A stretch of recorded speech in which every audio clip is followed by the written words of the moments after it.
ಸಾಮುವೇಲ 13ನೇ ಅಧ್ಯಾಯ 19ನೇ ವಚನ.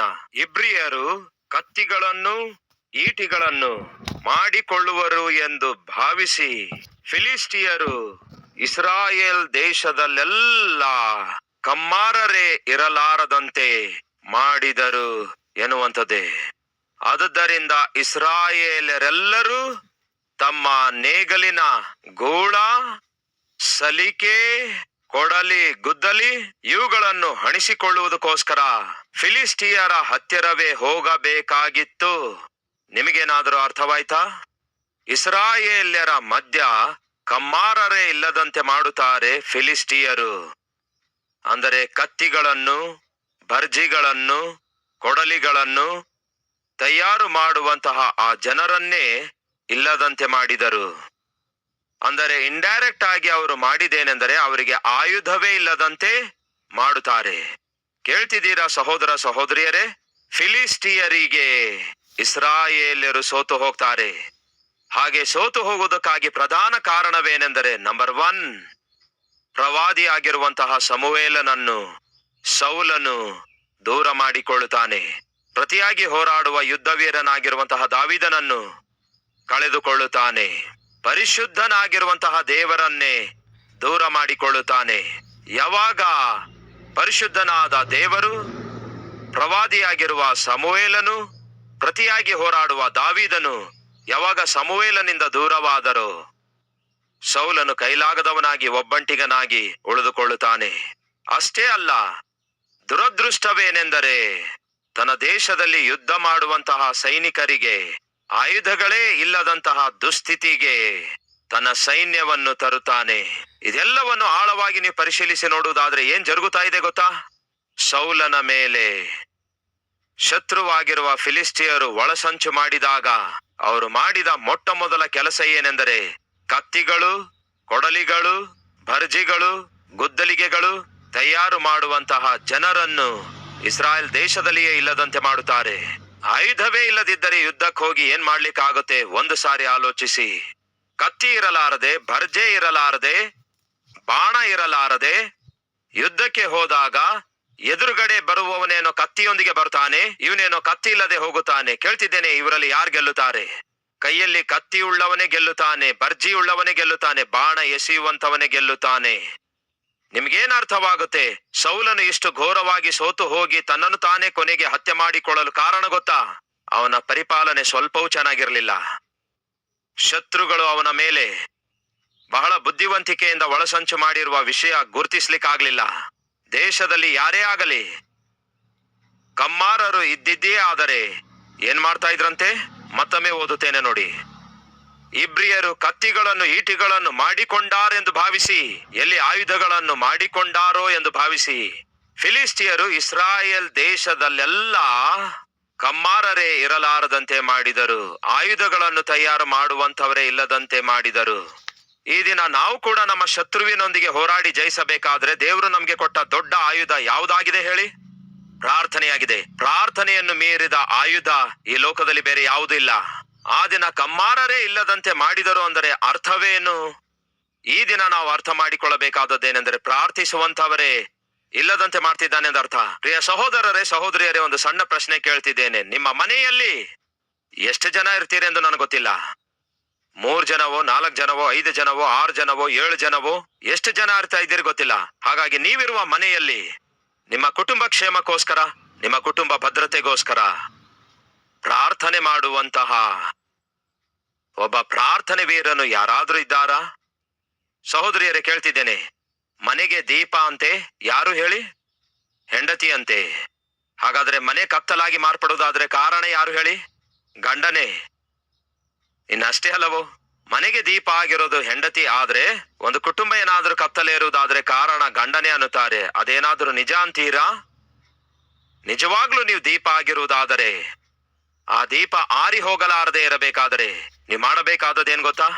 ಆ ದೀಪ ಆರಿಸಿ ಬಿಡಲು ಪ್ರಯತ್ನಿಸುವಂತಹ ಸೈತಾನನಿಗೆ ನಿಮ್ಮ ಹತ್ತಿರಕ್ಕೂ ಕೂಡ ಬರಗೊಡಿಸದೆ ನಿಮ್ಮ ಮನೆ ಸುತ್ತಲೂ ಪ್ರಾರ್ಥನೆ ಎಂಬ ಬೇಲಿ ಹಾಕಿಕೊಳ್ಳಬೇಕಾದ ಜವಾಬ್ದಾರಿಗೆ ಹೆಂಡತಿಯಾಗಿ ನಿಮ್ಮ ಮೇಲಿದೆ.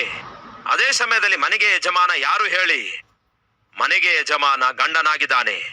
ಮನೆಗೆ ಯಜಮಾನ ಸಹೋದರ ನೀವೇ ಆಗಿರೋದಾದ್ರೆ ಆ ಮನೆಯನ್ನು ಕಾಪಾಡಿಕೊಳ್ಳುವ ಜವಾಬ್ದಾರಿಕೆ ಕೂಡ ನಿಮ್ಮ ಮೇಲೆಯೇ ಇದೆ. ನನ್ನ ಹೆಂಡತಿ ಪ್ರಾರ್ಥನೆ ಮಾಡ್ತಾಳೆ, ನನ್ನ ಹೆಂಡತಿ ಸಭೆಗೆ ಹೋಗ್ತಾಳೆ, ನನ್ನ ಹೆಂಡತಿ ಸಭೆಗೆ ಹೋಗ್ತಾಳಲ್ಲವೇ? ಮನೆಗೆ ಅಂತವ್ರು ಒಬ್ರಿದ್ರೆ ಸಾಕು, ಮನೆಗೆ ಅಂತವ್ರು ಒಬ್ರಿದ್ರೆ ಸಾಕು. ಈ ಮಾತ ಯಾರು ಹೇಳ್ತಾರೆ ಗೊತ್ತಾ? ಇದು ಯಾರ ಒಳಸಂಚು ಗೊತ್ತಾ? ಫರೋಹನದು. ನನ್ನ ಜನರು ನನ್ನನ್ನು ಆರಾಧಿಸುವುದಕ್ಕೋಸ್ಕರ ಅವರನ್ನು ಬಿಟ್ಟು ಬಿಡು ಎಂದು ಯೆಹೋವನು ಮೋಶೆಯ ಮುಖಾಂತರ ಫರೋಹನಿಗೆ ತಿಳಿಸಿದಾಗ, ಆ ಫರೋಹನು ಮೋಶೆ ಆರೋನರನ್ನು ಕರೆಸಿ ಏನ್ ಹೇಳ್ತಾನೆ ಗೊತ್ತಾ? ನೀವಿಡೀ ಕುಟುಂಬವಾಗಿ ಹೋಗುವ ಅಗತ್ಯವಿಲ್ಲ, ಮನೆಗೆ ಒಬ್ಬರು ಹೋಗುವುದಾದ್ರೆ ಸಾಕು. ಇದು ಫರೋಹನ ಆಲೋಚನೆ ಆಗಿದೆ. ಫರೋಹನು ಸೈತಾನನಿಗೆ ಸಾದೃಶ್ಯನಾಗಿದ್ದಾನೆ. ಐಗುಪ್ತ ದೇಶ ಲೋಕಕ್ಕೆ ಸಾದೃಶ್ಯವಾಗಿದೆ. ಇಸ್ರಾಯೇಲರು ಆತ್ಮೀಕರಿಗೆ ಸಾದೃಶ್ಯರಾಗಿದ್ದಾರೆ. ಮೋಶೆ ಕರ್ತನಾದ ಯೇಸು ಕ್ರಿಸ್ತನು ಎಂಬ ರಕ್ಷಕನಿಗೆ ಸಾದೃಶ್ಯನಾಗಿದ್ದಾನೆ. ಕೇಳಿರಿ ಸಹೋದರ ಸಹೋದರಿಯರೇ, ಫರೋ ಹೇಳಿರುವ ಮಾತೇನು ಗೊತ್ತಾ? ಮನೆಗೆ ಒಬ್ರು ಹೋದ್ರೆ ಸಾಕು. ಈ ದಿನ ದೌರ್ಭಾಗ್ಯ ವಿಷಯವೇನೆಂದರೆ ಇದೊಂದು ಸೈತಾನನ ತಂತ್ರವಾಗಿದೆ ಎಂದು ಅರ್ಥ ಮಾಡಿಕೊಳ್ಳದೆ, ನನ್ನ ಹೆಂಡತಿ ಒಬ್ಳೆ ಸಭೆಗೆ ಹೋಗ್ತಿದ್ದಾಳೆ ಸಾಕು, ನನ್ನ ಮಗನು ಸಂಡೇ ಸ್ಕೂಲ್ ಪ್ರತಿ ಭಾನುವಾರ ಹೋಗ್ತಾನೆ ಅಷ್ಟು ಸಾಕು ಎಂದು ಭಾವಿಸಿ ಮನೆಯಲ್ಲಿಯೇ ಕೂತ್ಕೊಂಡು ಟಿವಿ ನೋಡುವ ತಂದೆಯಂದಿರು ತಾಯಿಯಂದಿರು ಇದ್ದಾರೆ. ನನ್ನ ತಂದೆ ತಾಯಿಗಳು ಸಭೆಗೆ ಹೋಗ್ತಾರಲ್ಲವೇ ಎಂದು ಭಾವಿಸಿ ಮನೆಯಲ್ಲಿಯೇ ಕೂತ್ಕೊಂಡು ಕ್ರಿಕೆಟ್ ಮ್ಯಾಚ್ ನೋಡುವ ಮಗನು ಮಗಳು ಕೂಡ ಇದ್ದಾರೆ. ನೀವು ಯಾವ ಬಲೆಯಲ್ಲಿದ್ದೀರಿ ಗೊತ್ತಾ? ಸೈತಾನನ ಒಳಸಂಚೆಂಬ ಬಲೆಯೊಳಗಿದ್ದೀರಿ. ದೇವರ ಸನ್ನಿಧಿಗೆ ಕುಟುಂಬವಾಗಿ ಹೋಗಬೇಕು, ಅದನ್ನೇ ದೇವರು ಕೋರಿಕೊಳ್ಳುತ್ತಾರೆ. ಮೋಶೆ ಅದನ್ನೇ ಹೇಳುತ್ತಾನೆ, ಮನೆಗೊಬ್ಬರಂದ್ರೆ ನಡೆಯೋದಿಲ್ಲ, ಹಿರಿಯರು ಕಿರಿಯರು ಕುಟುಂಬ ಸಹಿತವಾಗಿ ನಾವು ಹೋಗಿ ನಮ್ಮ ದೇವರನ್ನು ಆರಾಧಿಸಬೇಕು ಅನ್ನುತ್ತಾನೆ. ಯಸ್, ನೀವು ಕೂಡ ಕುಟುಂಬ ಸಹಿತವಾಗಿ ಹೋಗಿ ದೇವರನ್ನು ಆರಾಧಿಸಬೇಕು ಎನ್ನುವುದು ದೇವರ ಉದ್ದೇಶವಾಗಿದೆ. ಸಹೋದರ ಸಹೋದರಿಯರೇ ಕೇಳಿರಿ, ಆ ದಿನ ಸೌಲನು ಯುದ್ಧದಲ್ಲಿ ಬಹು ಘೋರವಾಗಿ ಸೋತು ಹೋಗುವುದಕ್ಕೆ ಕಾರಣವೇನೆಂದರೆ ಅವನ ಬಳಿಯಲ್ಲಿರುವಂತಹ ಸೈನಿಕರಿಗೆ ಬೇಕಾದಂತಹ ಆಯುಧಗಳು ಅವನಲ್ಲಿ ಇರಲಿಲ್ಲ.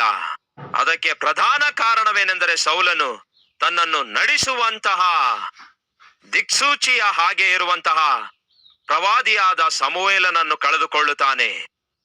ಸಹೋದರರೇ ಸಹೋದರಿಯರೇ, ನಿಮ್ಮನ್ನು ಪ್ರಾರ್ಥನೆಯಿಂದ ಭದ್ರಪಡಿಸುವ ಸೇವಕನೇನಾದರೂ ಇರುವುದಾದರೆ, ವಾಕ್ಯದಿಂದ ನಿಮ್ಮನ್ನು ಸರಿಪಡಿಸುವ ಸೇವಕನೇನಾದರೂ ಇರುವುದಾದರೆ, ಅಂತಹ ಸಭೆ ನೀವು ಹೊಂದಿಕೊಂಡಿರುವುದಾದರೆ, ಅಂತಹ ಸಭೆಯನ್ನು ನೀವು ಎಂದಿಗೂ ಬಿಡಬಾರದು, ಅಂತಹ ಸೇವಕನನ್ನು ಎಂದಿಗೂ ಬಿಡಬಾರದು.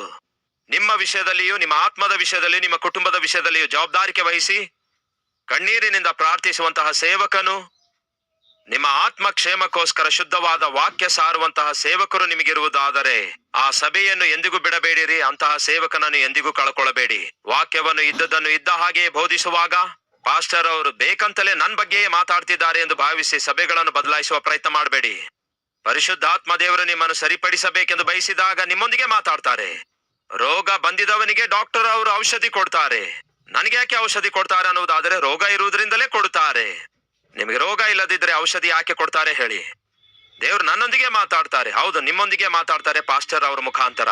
ಹಾಗೆ ದೇವರು ಮಾತಾಡುವಾಗ ನಿಮ್ಮ ತಪ್ಪು ಬಯಲ್ಪಡಿಸುವಾಗ ಸರಿಪಡಿಸಿಕೊಳ್ಳಿರಿ ಅಷ್ಟೇ ಹೊರತು ವಾಕ್ಯವನ್ನು ಇದ್ದದನ್ನು ಇದ್ದ ಹಾಗೆ ಪ್ರಕಟಿಸುವಂತಹ ಸೇವಕರಿಂದ ದೂರ ಆಗುವ ಪ್ರಯತ್ನ ಮಾಡಬೇಡಿ. ಆ ದಿನ ಸೌಲನು ಕಳೆದುಕೊಂಡ ಪ್ರಿಯರೇ ತನ್ನನ್ನು ನಡೆಸುವಂತಹ ಅದ್ಭುತನಾದ ಪ್ರವಾದಿಯನ್ನು ಅಸೂಯೆ ಪಟ್ಟವನಾಗಿ ದೂರ ಮಾಡಿಕೊಳ್ಳುತ್ತಾನೆ. ಪ್ರಿಯರೇ, ತನ್ನ ಪರವಾಗಿ ಹೋರಾಡುವಂತಹ ದಾವೀದನನ್ನು, ತನ್ನನ್ನು ರಾಜನನ್ನಾಗಿ ಮಾಡಿರುವಂತಹ ದೇವರನ್ನೇ ಕಳೆದುಕೊಳ್ಳುತ್ತಾನೆ. ಪ್ರಿಯರೇ, ಸೌಲನು ಈಗ ಜಾಗ್ರತೆಯಿಂದ ಕೇಳ್ರಿ. ದೇವರನ್ನೇ ಕಳೆದುಕೊಂಡಿರುವುದಾದರೆ ದೇವರ ಸನ್ನಿಧಿಯನ್ನು ಕಳೆದುಕೊಳ್ಳುತ್ತಾನೆ, ದೇವರೊಂದಿಗಿರುವ ಸಹವಾಸವನ್ನು ಕೂಡ ಕಳೆದುಕೊಳ್ಳುತ್ತಾನೆ. ದೇವರ ಸನ್ನಿಧಿಯನ್ನು ಸಹವಾಸವನ್ನು ಕಳೆದುಕೊಳ್ಳುವುದಂದ್ರೆ ಅರ್ಥ ಗೊತ್ತಾ? ಪ್ರಾರ್ಥನೆಯ ಜೀವಿತ ಇಲ್ಲದಂತೆಯೇ ಜೀವಿಸುವಂತದ್ದಾಗಿದೆ. ಈ ದಿನ ನಮ್ಮ ಮಧ್ಯೆ ಯಾರಾದ್ರೂ ಇದ್ದೀರಾ? ಕ್ರೈಸ್ತರಾಗಿದ್ದೇವೆ ಎಂದು ಹೇಳಿಕೊಳ್ಳುತ್ತಾ, ಸಭೆಗೆ ಹೋಗ್ತಿದ್ದೇವೆ ಎಂದು ಹೇಳಿಕೊಳ್ಳುತ್ತಾ, ಕರ್ತನ ಮೇಜಿನಲ್ಲಿ ಪಾಲ್ಗೊಳ್ತಿದ್ದೇವೆ ಎಂದು ಹೇಳಿಕೊಳ್ಳುತ್ತಾ, ದೀಕ್ಷಾ ಸ್ನಾನ ಕೂಡ ತೆಗೆದುಕೊಂಡಿದ್ದೇವೆ ಎಂದು ಸಾಕ್ಷಿ ಕೊಡುತ್ತಾ, ವೈಯಕ್ತಿಕವಾಗಿ ಪ್ರಾರ್ಥನೆಯ ಜೀವಿತವನ್ನು ನಿರ್ಲಕ್ಷ್ಯ ಮಾಡುವಂತಹ ಆತ್ಮಿಕಳಾಗಿ ನೀವಿರುವುದಾದ್ರೆ ಸೌಲನ ಮಾರ್ಗದಲ್ಲಿ ನೀವು ಕೂಡ ಹೋಗ್ತಾ ಇದ್ದೀರಿ. ಜಾಗ್ರತೆ! ಶತ್ರು ಹೊಂಚು ಹಾಕಿಕೊಂಡಿದ್ದಾನೆ. ನಿಮ್ಮನ್ನು, ನಿಮ್ಮ ಕುಟುಂಬವನ್ನು ನಾಶ ಮಾಡುವುದಕ್ಕಾಗಿ ಅವನು ಹೊಂಚಿ ಹಾಕಿಕೊಂಡಿದ್ದಾನೆ. ಯುದ್ಧ ಕಾಲದಲ್ಲಿ ಯುದ್ಧ ಮಾಡುವುದಕ್ಕೋಸ್ಕರ ಸೌಲನ ಬಳಿಯಲ್ಲಿರುವಂತಹ ಸೈನಿಕರಿಗೆ ಆಯುಧವೇ ಇಲ್ಲದಂತೆ ಮಾಡುತ್ತಾನೆ ಶತ್ರುವಾಗಿರುವ ಫಿಲಿಸ್ಟಿಯನು. ಎಷ್ಟು ಘೋರ ನೋಡಿ! ಈ ದಿನ ಈ ವಾಕ್ಯ ಕೇಳುವಂತಹ ಕೆಲವರ ಕುಟುಂಬದಲ್ಲಿ ಪ್ರಾರ್ಥನೆ ಎಂಬ ಆಯುಧವೇ ಇಲ್ಲದಂತೆ ಮಾಡಿದ್ದಾನೆ ಸೈತಾನನು. ಬಹುಶಃ ಈ ವಾಕ್ಯ ಕೇಳುವಂತಹ ಸೇವಕರ ಜೀವಿತದಲ್ಲಿ ಕೂಡ ಪ್ರಾರ್ಥನೆ ಎಂಬ ಆಯುಧವೇ ಇಲ್ಲದಂತೆ ಮಾಡಿದ್ದಾನೆ ಸೈತಾನನು. ಯಾಕೆ ಹಾಗೆ ಮಾಡ್ತಿದ್ದಾನೆ?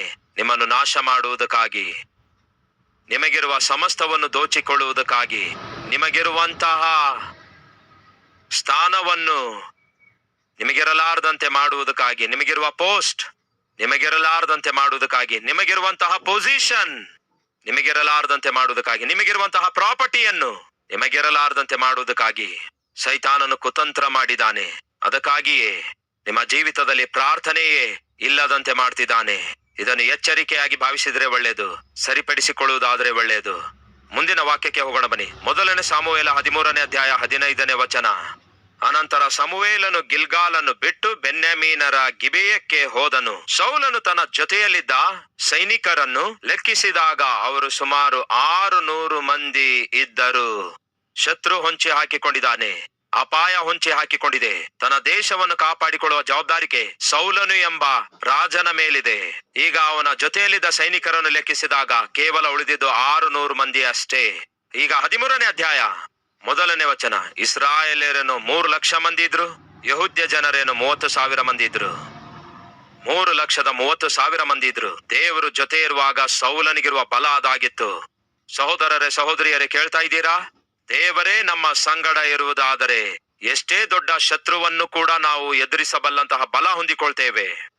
ಆ ಸಮಯದಲ್ಲಿ ಯೆಹೋವನು, ಪರಿಶುದ್ಧನಾದ ದೇವರು ಸೌಲನ ಜೊತೆ ಇದ್ರು. ಪ್ರವಾದಿಯಾಗಿರುವ ಸಮುವೇಲನು ಅವನ ಜೊತೆಯಲ್ಲಿದ್ದನು. ಆ ನಂತರ ಅದ್ಭುತನಾದ ದಾವೀದನು ಕೂಡ ಅವನ ಸಂಗಡ ಬರುತ್ತಾನೆ. ಆದರೆ ಸೌಲನು ಗರ್ವಿಷ್ಠನಾಗಿ ದೇವರಿಗೆ ತಿರುಗಿ ಬಿದ್ದು ತನಗಿರುವಂತಹ ಪೋಸ್ಟಿನ ನಿಮಿತ್ತ, ತನಗಿರುವಂತಹ ಪೊಸಿಷನ್ ನಿಮಿತ್ತ, ತನಗಿರುವ ಪ್ರಾಪರ್ಟೀಸ್ ನಿಮಿತ್ತವಾಗಿ ಅವನು ಗರ್ವ ಪಡುತ್ತಾನೆ. ಫಲಿತವಾಗಿ ಅವನು ತನಗಿರುವ ಸಮಸ್ತವನ್ನು ಕಳೆದುಕೊಳ್ಳುತ್ತಾನೆ. ಸಹೋದರ ಸಹೋದರಿಯರೇ, ದಯವಿಟ್ಟು ಮರೆಯಬೇಡಿ, ದೇವರು ಯಾವ ಬಂಡೆಯಿಂದ ನಮ್ಮನ್ನು ಕೆತ್ತಿದಾನೆಂದು, ಯಾವ ತಿಪ್ಪೆಯಿಂದ ದೇವರು ನಮ್ಮನ್ನು ಎತ್ತಿ ಈಗೋ ಈ ದಿನ ಈ ಸ್ಥಿತಿಗೆ ತಂದಿದ್ದಾರೆಂದು ಮರೆಯಬೇಡಿ. ಒಂದು ಕಾಲದಲ್ಲಿ ಜಾಬ್ ಇಲ್ಲದೆ ಕಷ್ಟಪಡ್ತಿದ್ದೆವು. ಒಂದು ಕಾಲದಲ್ಲಿ ತಿನ್ನಲು ತಿಂಡಿ ಇಲ್ಲದೆ ಕಷ್ಟಪಟ್ಟೆವು. ಇರಲು ನೆಲೆ ಇಲ್ಲದೆ ಕಷ್ಟಪಟ್ಟೆವು. ಸ್ವಂತವರು ಇಲ್ಲದಕ್ಕೆ ಕಷ್ಟಪಟ್ಟೆವು. ಆದರೆ ಈ ದಿನ ದೇವರು ನಿಮ್ಮನ್ನು ಆಶೀರ್ವದಿಸಿದ್ದಾರೆ. ಒಳ್ಳೆ ಆರೋಗ್ಯ ಕೊಟ್ಟಿದ್ದಾರೆ, ಆಸ್ತಿ ಪಾಸ್ತಿಯನ್ನು ಕೊಟ್ಟಿದ್ದಾರೆ, ಅಧಿಕಾರವನ್ನು ಕೊಟ್ಟಿದ್ದಾರೆ, ಎಲ್ಲವನ್ನು ನಿಮಗೆ ಕೊಟ್ಟಿದ್ದಾರೆ. ಏನನ್ನು ನೋಡಿ ಕೊಟ್ಟಿದ್ದಾರೆ, ಏನು ಇಲ್ಲ ಎಂಬುದಾಗಿ ನೋಡಿ ಕೊಟ್ಟಿದ್ದಾರೆ. ಈ ದಿನ ಎಲ್ಲ ಹೊಂದಿಕೊಂಡ ನಂತರ ದೇವರೇ ಇಲ್ಲದಂತೆ ಜೀವಿಸುವುದಾದ್ರೆ, ದೇವರವರ ಅಲ್ಲದೆ ನೀವು ಜೀವಿಸುವುದಾದ್ರೆ, ದೇವರಿಂದ ನೀವು ದೂರ ಜೀವಿಸುವುದಾದ್ರೆ ಕ್ಷೇಮವಲ್ಲ ಪ್ರಿಯರೇ. ದಾವೀದನು ರಾಜನಾದ ನಂತರ, ಮಹಾರಾಜನಾಗಿ ಆರಿಸಿಕೊಳ್ಳಲ್ಪಟ್ಟ ನಂತರ ಏನ್ ಹೇಳ್ತಾನೆ ಗೊತ್ತಾ ಪ್ರಿಯರೇ? ಓದುತ್ತೇನೆ ನೋಡಿ. 2 ಸಾಮುವೇಲ ಪುಸ್ತಕ 7ನೇ ಅಧ್ಯಾಯ 16ನೇ ವಚನ. ನಿನ್ನ ಮನೆಯು, ನಿನ್ನ ಸಂತಾನವು, ನಿನ್ನ ರಾಜ್ಯವು ಸದಾಕಾಲವು ಸ್ಥಿರವಾಗಿರುವವು. ನಿನ್ನ ಸಿಂಹಾಸನವು ಶಾಶ್ವತವಾಗಿ ಸ್ಥಿರಗೊಳ್ಳುವುದು ಎಂಬುದೇ. ನಾತಾನನು ತನಗುಂಟಾದ ದರ್ಶನದ ಈ ಎಲ್ಲಾ ಮಾತುಗಳನ್ನು ದಾವೀದನಿಗೆ ಹೇಳಿದನು. ಆ ನಂತರ ದಾವೀದನು ಒಳಗೆ ಹೋಗಿ ಯೆಹೋವನ ಸನ್ನಿಧಿಯಲ್ಲಿ ಕೂತುಕೊಂಡು ಹೀಗೆ ಮನವಿ ಮಾಡಿಕೊಂಡನು: ನನ್ನ ಕರ್ತನೇ, ಯೆಹೋವನೇ, ಇಷ್ಟೊಂದು ನೀನು ನನ್ನನ್ನು ಹೆಚ್ಚಿಸುವುದಕ್ಕೆ ನಾನು ಎಷ್ಟರವನು, ನನ್ನ ಕುಟುಂಬವು ಎಷ್ಟರದು. ದೇವರಿಗೆ ದಾವೀದನಲ್ಲಿ ಬಹಳವಾಗಿ ಇಷ್ಟವಾದದ್ದು ಯಾವುದು ಗೊತ್ತಾ? ದೀನತೆ, ತಗ್ಗಿಸಿಕೊಳ್ಳುವಿಕೆ. ಈ ದಿನ ನಮ್ಮಲ್ಲಿ ಕೆಲವರು ಸ್ವಲ್ಪ ಅಂದವಾಗಿದ್ರೆ ಸಾಕು, ಬಹಳ ಗರ್ವ ಪಡ್ತಾರೆ.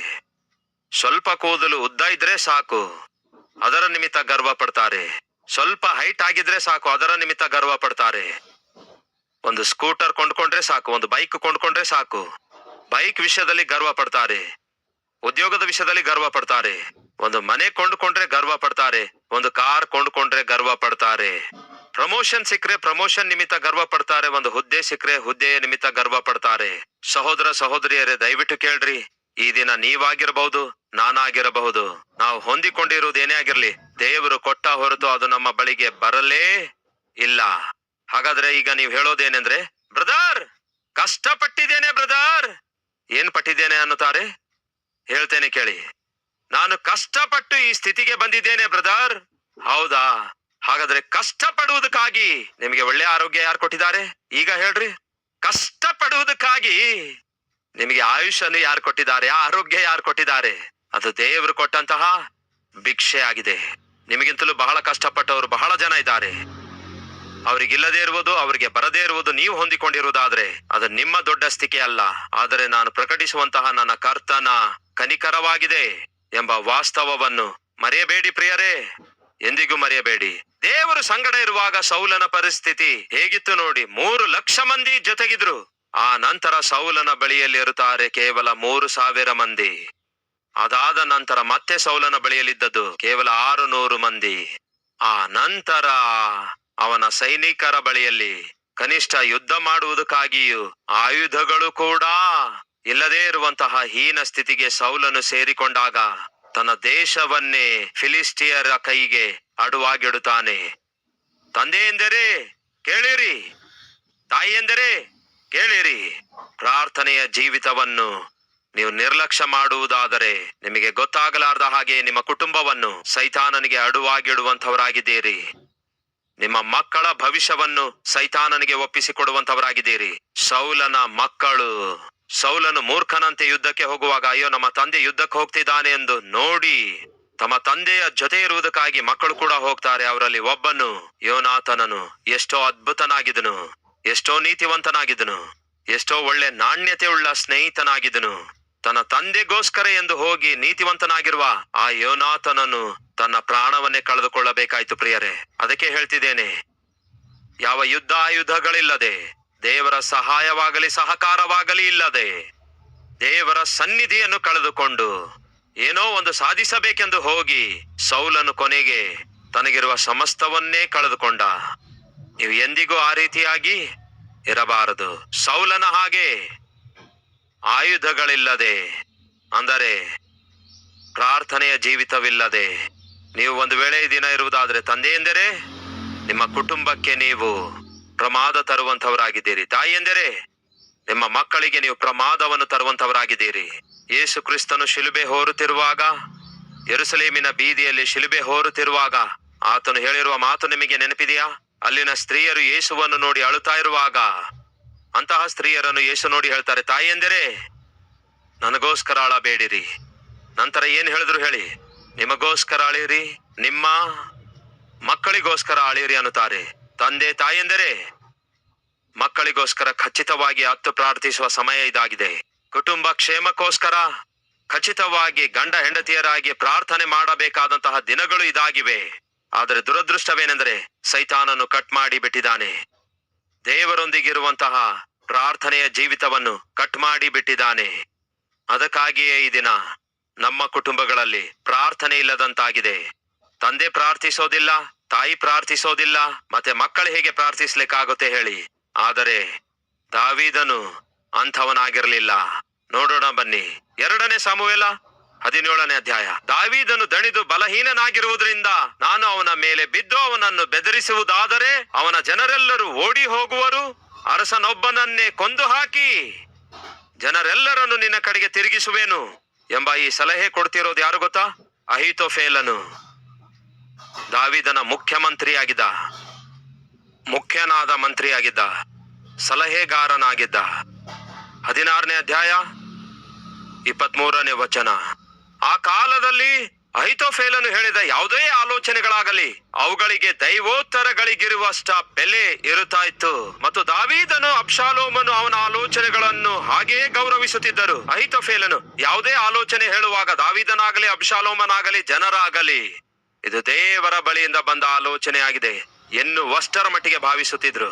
ಅಂತಹ ಅಹೀತೋಫೇಲನು ದಾವೀದನಿಗೆ ದ್ರೋಹ ಮಾಡುತ್ತಾ ದಾವೀದನನ್ನು ಕೊಲ್ಲಬೇಕೆಂದು ಪ್ರಯತ್ನ ಮಾಡುವ ಅಬ್ಷಾಲೋಮನ ಪಕ್ಷಕ್ಕೆ ಸೇರಿ ದಾವೀದನನ್ನು ಕೊಲ್ಲುವುದಕ್ಕೆ ಒಳಸಂಚು ಮಾಡುತ್ತಿದ್ದಾನೆ. ದಾವೀದನು ಬಲಹೀನನಾಗಿದ್ದಾನೆ, ಆಯಾಸಗೊಂಡವನಾಗಿದ್ದಾನೆ. ಹಾಗಾಗಿ ನಾನು ಹೋಗಿ ದಾವೀದನ ಮೇಲೆ ಅಟ್ಯಾಕ್ ಮಾಡ್ತೇನೆ, ದಾವೀದನನ್ನು ಕೊಂದು ಹಾಕುತ್ತೇನೆ ಎಂದು ಹೇಳ್ತಾನೆ ಪ್ರಿಯರೇ. ಆಗ ಒಬ್ಬಾತನು ಏನ್ ಹೇಳ್ತಾನೆ ನೋಡಿ, 7ನೇ ವಚನ. ಹೂಷಾಯ್ ಅಬ್ಷಾಲೋಮನಿಗೆ ಹೀಗಂದನು, ಈ ಸಾರಿ ಅಹೀತೋಫೇಲನು ಹೇಳಿದ ಆಲೋಚನೆ ಒಳ್ಳೆಯದಲ್ಲ.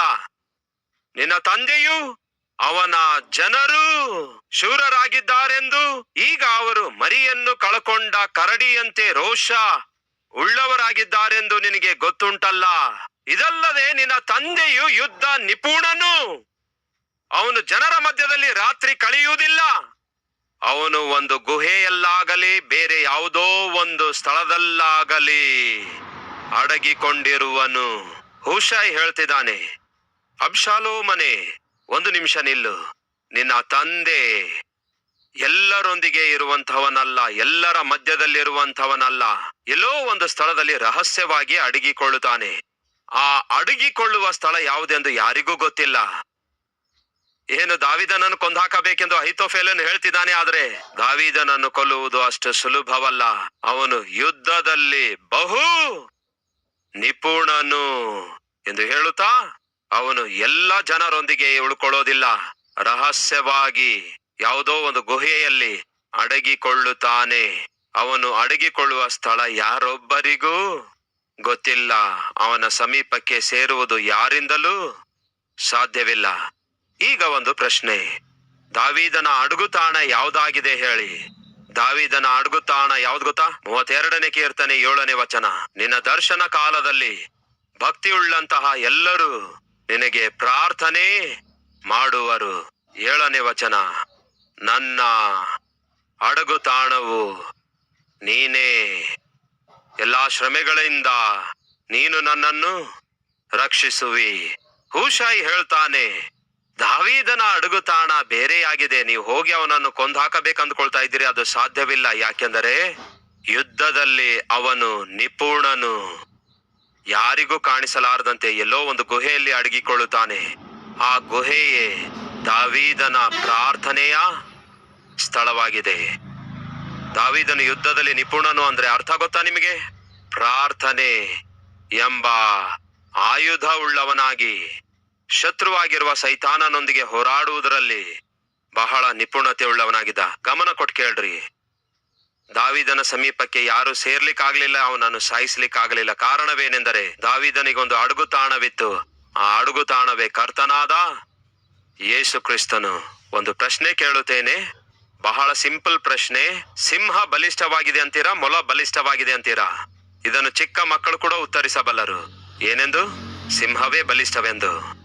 ಒಂದು ದಿನ ಒಂದು ಮೊಲ ಆಹಾರ ಹುಡುಕಾಡುತ್ತಾ ಹೊರಗೆ ಬಂದು ತನ್ನ ಪಾಡಿಗೆ ತಾನು ಆಹಾರ ತಿನ್ನುವ ಪ್ರಯತ್ನ ಮಾಡುತ್ತಿರುವಾಗ ಹಸುವೆಂದ ಕೂಡಿರುವ ಒಂದು ಸಿಂಹದ ಕಣ್ಣಿಗೆ ಮೊಲ ಬಿತ್ತು. ತಕ್ಷಣವೇ ಆ ಸಿಂಹ ಮೊಲದ ಮೇಲೆ ದಾಳಿ ಮಾಡಿ ಅದನ್ನು ತಿನ್ನಬೇಕೆಂದು ಪ್ರಯತ್ನಿಸಿತು. ಇಮಿಡಿಯೇಟ್ ಆಗಿ ಆ ಮೊಲ ತಪ್ಪಿಸಿಕೊಂಡು ಹತ್ತಿರದಲ್ಲಿಯೇ ಒಂದು ಬಂಡೆ ಇತ್ತು. ಆ ಬಂಡೆಯ ನಡುವೆ ಬೆರುಕಿತ್ತು. ಆ ಬಂಡೆಯ ಬೆರುಕಿನ ಒಳಗೆ ಹೋಯ್ತು. ಆ ಬಂಡೆಯ ಬೆರುಕಿನೊಳಗಿಂದ ಒಳಗೆ ಹೋಗಿ ಅಲ್ಲಿಯೇ ನಿಂತುಕೊಂಡು ನೋಡ್ತಾ ಇತ್ತು. ಹೊರಗಡೆ ಸಿಂಹವೇನೋ ಗರ್ಜಿಸುತ್ತಾ ಇತ್ತು. ಆ ಸಿಂಹವೇನೋ ಜೋರಾಗಿ ಕಿರ್ಚುತ್ತಾ ಇತ್ತು. ಅದರ ಕೂಗಿ ಕೇಳಿಸ್ಕೊಂಡು ಮತ್ತೆ 10 ಸಿಂಹ ಬಂದವು. ಆ ಬಂಡೆಯ ಸುತ್ತಮುತ್ತಲು 10 ಸಿಂಹಗಳು ಸೇರಿ ಒಂದೇ ಸಮನೆ ಗರ್ಜಿಸುತ್ತಾ, ಕೂಗಾಡುತ್ತಾ, ಕಿರ್ಚಾಡುತ್ತಾ ಇದ್ವು. ಜೋರಾಗಿ ಗರ್ಜಿಸುತ್ತಾ ಇದ್ವು. ಹೊರಗಡೆ ಸಿಂಹಗಳೆಲ್ಲ ಗರ್ಜಿಸುವಾಗ ಒಳಗಡೆ ಮೊಲ ಏನು ಆ ಬಂಡೆಯ ಬಿರುಕಿನ ಮಧ್ಯದಲ್ಲಿ ಚೆನ್ನಾಗಿ ನಿದ್ರೆ ಮಾಡುತ್ತಾ ಇತ್ತು. ಏನ್ ಮಾಡ್ತಾ ಇತ್ತು? ನಿದ್ರೆ ಮಾಡುತ್ತಾ ಇತ್ತು. ಯಾವುದರ ಮಧ್ಯ? 10 ಪ್ರಾಯದ ಸಿಂಹಗಳ ಮಧ್ಯ ಈ ಮೊಲ ಪ್ರಶಾಂತವಾಗಿ ಮಲಗಿತ್ತು. ಹೇಗೆ ಸಾಧ್ಯವಾಯಿತು?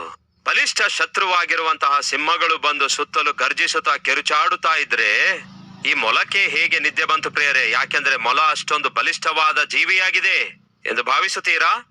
ಇಲ್ಲ ಪ್ರಿಯರೇ, ಮೊಲಕ್ಕೆ ಚೆನ್ನಾಗಿ ಗೊತ್ತು ನಾನು ಬ್ರೇಕ್ಫಾಸ್ಟಿಗೂ ಕೂಡ ಸರಿ ಹೋಗೋದಿಲ್ಲವೆಂದು. ಹೌದಲ್ಲೋ? ಬ್ರೇಕ್ಫಾಸ್ಟಿಗೂ ಕೂಡ ಸಾಲಲ್ಲ. ನಾನು ಬಹಳ ಬಲಹೀನವಾಗಿದ್ದೇನೆ. ಆದರೆ ನಾನು ಆರಿಸಿಕೊಂಡಿರುವ ನಿವಾಸ ಸ್ಥಳ, ಆ ಬಂಡೆ ಬಹು ಬಲಿಷ್ಠವಾಗಿದೆ. ನನ್ನಲ್ಲಿ ಬಲವಿಲ್ಲ, ಆದರೆ ನಾನು ಅಡಗಿಕೊಂಡಿರುವ ಸ್ಥಳ ಇದೆಯಲ್ಲವೇ, ಅದು ಬಹಳ ಬಲ ಉಳ್ಳದಾಗಿದೆ. ಆ ಬಂಡೆ ಬಹಳ ಬಲ ಉಳ್ಳದಾಗಿದೆ. ಆ ಬಂಡೆಯ ಬಿರುಕಲ್ಲಿ ನಾನು ಅಡಗಿಕೊಳ್ಳುವುದಾದರೆ ಎಷ್ಟೇ ಸಿಂಹಗಳು ಬಂದರೂ ಕೂಡ ನನಗೆ ಯಾವ ಹಾನಿ ಮಾಡಲಾರವು. ಸಹೋದರ ಸಹೋದರಿಯರೇ, ಅದೇ ಬಂಡೆ ಸೌಲನಿಗೆ ಕೊರತೆಯಾಯಿತು. ಅದೇ ಬಂಡೆ ದಾವೀದನಿಗೆ ಆಧಾರವಾಯಿತು. ಫಲಿತವಾಗಿ ಏನಾಯ್ತು? ದಾವೀದನೇನೋ ಜಯ ಸಾಧಿಸುತ್ತಾನೆ, ಸೌಲನೇನೋ ಸೋತು ಹೋಗುತ್ತಾನೆ.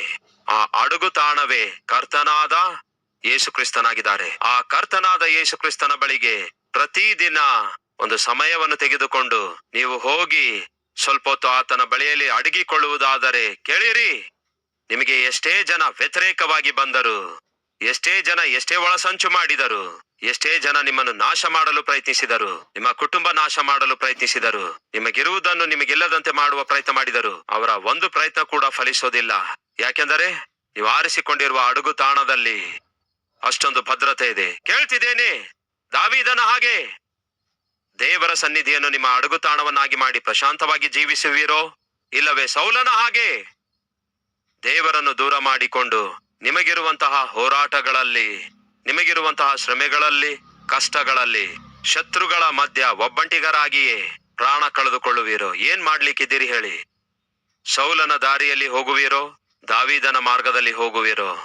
ದಾವೀದನ ಮಾರ್ಗದಲ್ಲಿ ಹೋಗಲು ಇಚ್ಛಿಸುವುದಾದ್ರೆ ದೇವರನ್ನು ಅಡಗುತಾಣವನ್ನಾಗಿ ಇಟ್ಕೊಂಡು ಪ್ರತಿದಿನ ಆತನ ಬಳಿಗೆ, ಅಂದರೆ ಅಡಗುತಾಣವಾಗಿರುವ ಕ್ರಿಸ್ತನ ಬಳಿಗೆ ಹೋಗಿ ಸ್ವಲ್ಪ ಹೊತ್ತು ವಿಶ್ರಮಿಸಿಕೊಳ್ಳಿರಿ, ಸ್ವಲ್ಪ ಹೊತ್ತು ಪ್ರಾರ್ಥನೆ ಮಾಡ್ರಿ. ಅದೇ ನಿಮ್ಮ ಜೀವಿತವನ್ನು ಕಾಪಾಡುತ್ತದೆ. ಆ ಪ್ರಾರ್ಥನೆಯ ಜೀವಿತವನ್ನು ನಿರ್ಲಕ್ಷ್ಯ ಮಾಡುವುದಾದರೆ ಅದೇ ನಿಮ್ಮ ಜೀವಿತವನ್ನು ನಾಶ ಮಾಡಿಬಿಡುತ್ತೆ. ಈ ದಿನ ನನ್ನೊಂದಿಗೆ ಸೇರಿ ಎಷ್ಟು ಜನ ತೀರ್ಮಾನ ತೆಗೆದುಕೊಳ್ಳಲಿಕ್ಕಿದ್ದೀರಿ? ನನ್ನ ಅಡುಗು ತಾಣವಾಗಿರುವ ಕರ್ತನ ಬಳಿಗೆ ಹೋಗಿ ಕನಿಷ್ಠ ಅರ್ಧ ಗಂಟೆಯಾದರೂ ನಾನು ಖಚಿತವಾಗಿ ಪ್ರತಿದಿನ ಮೊಳಕಾಲೂರುತ್ತೇನೆ, ಆತನ ಸನ್ನಿಧಿಗೆ ಹೋಗಿ ನನಗಿರುವ ಪ್ರತಿ ಕಷ್ಟವನ್ನು ಹಂಚಿಕೊಳ್ಳುತ್ತೇನೆ, ಆತನ ಸನ್ನಿಧಿಯಲ್ಲಿ ನಾನು ಭದ್ರತೆಯನ್ನು ಹೊಂದಿಕೊಳ್ಳುತ್ತೇನೆ ಎನ್ನುವಂಥವ್ರು ಕೈ ತೋರಿಸುವಿರಾ? ಎಸ್, ಹಾಗಾದ್ರೆ ಬನ್ನಿ ಒಟ್ಟಿಗೆ ಪ್ರಾರ್ಥಿಸೋಣ.